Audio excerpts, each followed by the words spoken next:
Karnaval.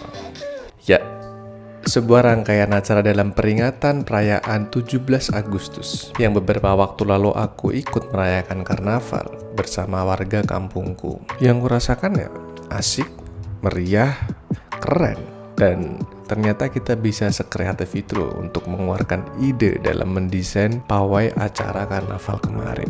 Siapa yang tidak terpesona oleh kostum yang nyentrik, gaya yang mungkin unpredictable, dan semangat meriah dalam sebuah perayaan karnaval. Dan hal ini juga yang membuat aku bertanya-tanya, gimana sejarah awal karnaval? Kenapa bisa ada karnaval dan berasal dari manakah karnaval itu? Dan untuk jawabannya aku telah merangkum dari beberapa sumber. Jadi jangan lupa lihat video ini sampai habis dan selamat menyaksikan. Ngomongin tentang karnaval, jejak karnaval dapat ditelusuri kembali hingga ribuan tahun yang lalu, yaitu pada zaman peradaban kuno seperti Mesir, Yunani, dan Romawi.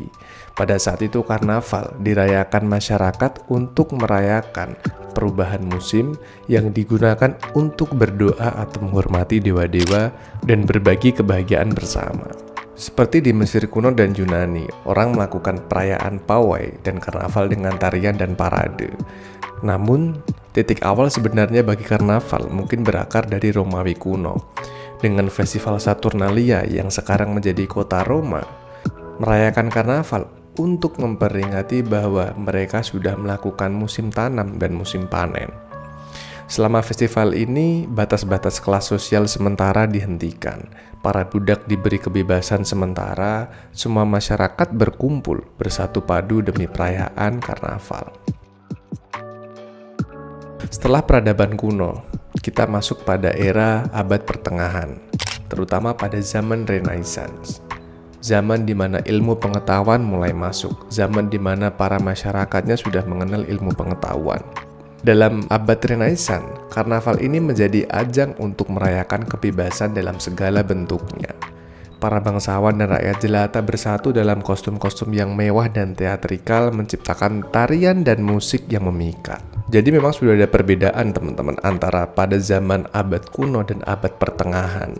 Sudah ada perbedaan yang awalnya peradaban kuno hanya berkumpul dan berpesta. Pada zaman abad pertengahan, manusia sudah mengenal seni, terutama seni pertunjukan.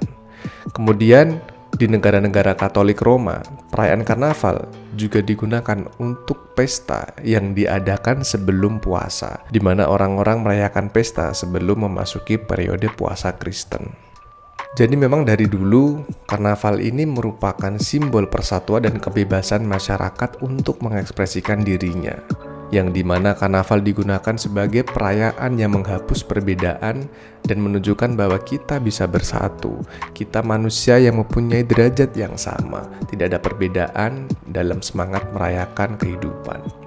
Dan jika berbicara tentang karnaval yang paling meriah dan terkenal di dunia, yaitu ada Karnaval Venesia di negara Italia, yang dilaksanakan sepanjang beningnya sungai Venesia. Karnaval ini mencapai puncak popularitasnya pada abad ke-18, yang artinya umur festival ini sudah lebih dari 100 tahun. Festival Venesia ini merupakan pesta topeng yang bisa diikuti oleh warga lokal atau bahkan para pengunjung yang hadir pada acara tersebut. Topeng-topeng yang indah ini memberikan kebebasan berekspresi kepada warga Venesia yang beragam status sosialnya. Selain itu, juga digunakan untuk menghapus batas-batas kelas sosial dan memungkinkan mereka untuk bersatu dalam kegembiraan, sesuai dengan sejarah masa lalu mereka. Dan ada juga teman-teman kemarin festival yang sempat viral di sosial media, yaitu adalah Festival Karnaval Brazil, yang katanya mereka melakukan festival satanik. Kemudian daerah sana mengalami banjir bandang yang sangat besar. Kemudian konspirasinya banyak bermunculan. Salah satunya adalah negara Brazil katanya diberikan azab oleh Tuhan. Kota Rio de Janeiro dan Sao Paulo, Brasil diterjang banjir bandang usai gelaran karnaval bernuansa satanik atau kostum-kostum iblis dan pemujanya. Video peristiwa itu pun viral di media sosial. Tapi untuk kebenarannya gimana, saya kembalikan ke preferensi teman-teman semuanya. Kemudian kalau ditanya ada nggak sih festival yang di Indonesia yang terkenal sampai mancanegara? Jawabannya ada teman-teman, yaitu salah satunya ada di kota Jember, Jawa Timur, yang bernama Jember Fashion Carnaval, yang pada tahun 2023 ini dilaksanakan pada tanggal 4-6 Agustus di kota Jember. Banyak desainer fashion ternama dari mancanegara yang ikut hadir untuk show off memamerkan hasil mereka pada acara karnaval tersebut. Seiring berjalannya waktu, karnaval telah mengalami transformasi besar. Dari yang awalnya untuk perayaan yang berbasis agama, dan sekarang sudah menjadi ajang kreativitas dan ekspresi budaya sejarah dari sebuah daerah.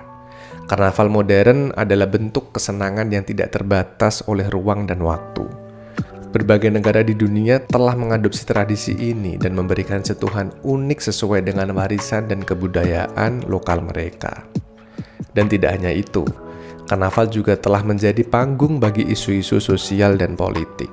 Para peserta karnaval menggunakan kostum, tarian, parade untuk menyampaikan pesan-pesan penting tentang hak asasi manusia, kesetaraan, dan keadilan. Seperti di negara kita tercinta Indonesia ini. Karnaval sering diadakan untuk menyongsong kegiatan perayaan 17 Agustus. Semua elemen masyarakat dari Sabang sampai Merauke, mau dari kelas atas sampai kelas bawah, mau pejabat sampai pelajar, semua bersatu ikut memeriahkan acara karnaval ini, teman-teman. Semua mengeluarkan waktu, ide, kreativitas, kemampuan, dan bahkan harta benda pribadi mereka untuk meramaikan dan memberikan yang terbaik untuk negara kita tercinta. Hal ini yang bikin aku bangga untuk menjadi warga negara Indonesia. Karena perayaan karnaval ini menjadi poin penting untuk menjaga persatuan dan kesatuan bangsa ini. Dan jangan mau ketika kita diadu domba oleh oknum yang tidak suka bahwa kita menjaga persatuan dan kedaulatan NKRI ini, teman-teman. Karena Indonesia ini adalah negara yang besar. Jangan mau kita dipecah hanya gara-gara kita berbeda pandangan atau berbeda pilihan politik. Tetap jaga kesatuan, kerukunan, dan toleransi antar masyarakat kita. Karena bersatu kita teguh, bercerai kita runtuh. Jadi inilah benang merah yang bisa kita ambil tentang karnaval. Dari akar kuno masa lalu hingga spektrum modernnya yang mencakup kreativitas dan pesan-pesan yang dalam. Karnaval adalah jendela yang menakjubkan untuk melihat bagaimana manusia merayakan, menghubungkan, dan mengekspresikan diri mereka. Dan jangan lupa, saksikanlah karnaval berikutnya dengan mata yang lebih penuh apresiasi karena di balik keindahannya tersembunyi kisah-kisah yang menakjubkan dan pelajaran yang berharga bagi kita semua. Teruslah menjelajahi sejarah, karena di dalamnya terkandung kekayaan makna dan kebijaksanaan yang tak terhingga. Terima kasih sudah melihat video ini sampai habis. Jangan lupa untuk like, subscribe, dan bagikan video ini kepada teman-teman dan keluarga kalian. Dan semoga kita semua dari gelap menuju terang. Bye-bye.